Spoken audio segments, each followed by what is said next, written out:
So, does it feel like the world's ending to anyone else? Rainforests are burning, measles is becoming a thing again, and the weird citrus golem is somehow still the president of the United States. Things feel grim, to say the least. And people seem to like nothing more than distracting themselves with fictional apocalypses to distract from the very real one sprinting full pelt towards us. In the 90s and 2000s, it was alien invasions. Then it was disease, then zombies. It's honestly starting to feel like we've kind of run every possible method of wiping out humanity into the ground. But now a new contender is stepping into the arena.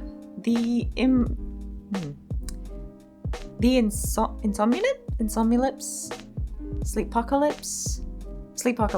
The idea that if you sleep, you die. The first example of this I care to find is Day 5, a web series on Rooster Teeth's paid subscription service. And based on what I've seen, they go the full Walking Dead route here. Everything is awful, and I can't actually watch more than a bit of it without having an anxiety attack. The show does have some great production value, and it definitely wouldn't look out of place on a channel like HBO, but I honestly can't recommend it because it's simply not fun to watch. It's uncomfortable and upsetting, and I don't watch TV for that. But if you for some reason really wanted to see the concept, then Day 5 was kind of your only option until now. Beware of the elephant.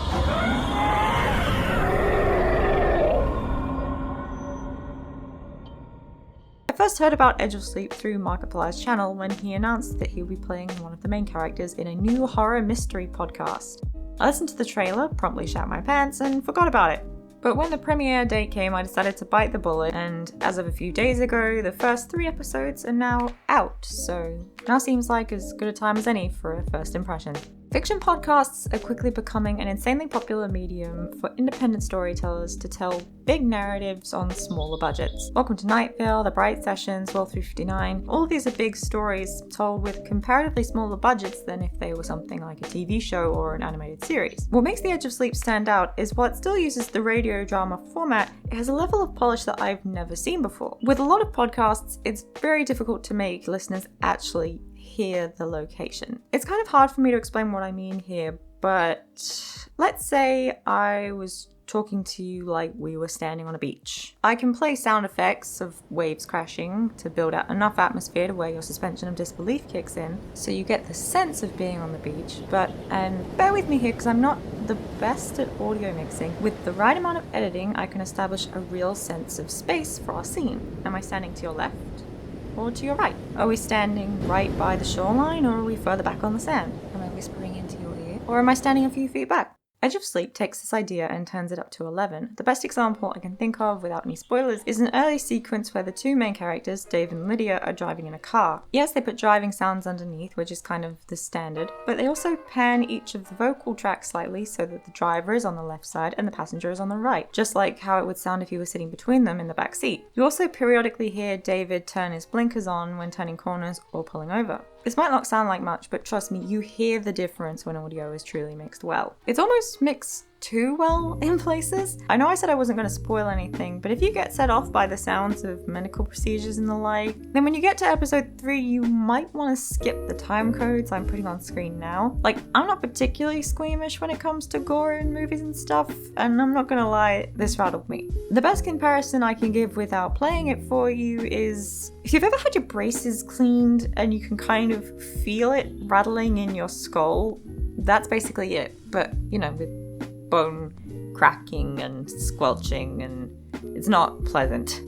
The acting also helps quite a lot. I have no idea what recording process they used for the show because it varies so much from podcast to podcast. Some do group recordings, others do solo, and some do a mix of both. It really depends on what you can do with your actors and resources. What I'm trying to say is if the actors are recording their lines in separate sessions, it doesn't come across in their performances. So far it's been pretty decent all round, and even the one child actor that they have turns in a decent performance. The only real nitpick I have is Mark kind of suffers from what I like to call the Clooney effect. Basically he has such a distinct voice that it's kind of hard for me to hear anything other than Markiplier. It's not as prevalent in his live action content because he does seem to be aware of how recognizable his voice is, so he puts in a lot of effort to establish differences in body language, outfits and vocal tics between his characters, techniques which you don't have in audio. It's early days though, so maybe it'll become a Kilgrave situation where instead of not being able to separate Dave from Mark, I won't be able to separate Mark from Dave by the end of this. Next on my list of nitpicks is, I don't think the show has a very consistent aesthetic. I know that's a weird thing to say about an audio drama, but hear me out. Everything about, say, Welcome to Night Vale fits together. The theme song, the artwork, the actual content, it all radiates this kind of playful eeriness. The Adventure Zone Amnesty has the same thing.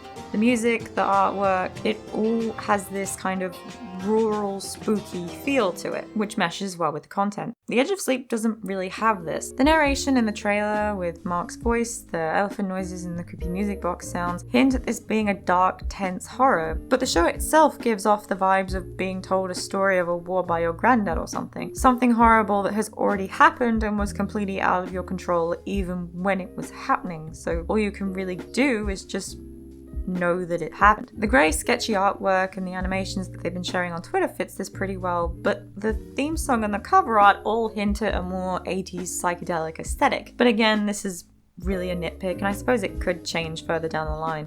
One of the things that I find really interesting about The Edge of Sleep is that despite being tagged as a horror, at least right now, it doesn't really exploit the, well, horror. To see what I mean, let's look over at Day 5 again for a second. Day 5 spends a lot of time focusing on the unrelenting horror of the sleepocalypse. Based on what I've seen, even though there is an underlying mystery, it puts much more focus on the imagery of people fighting desperately to stay awake. Turning to drugs, drinking energy drinks until they puke, it pulls you along by the nose and it's not fun. Sure, the horrific imagery sticks with you, but you don't really want to sit through the rest of the series to find out the story behind the mystery because it makes you feel nauseous.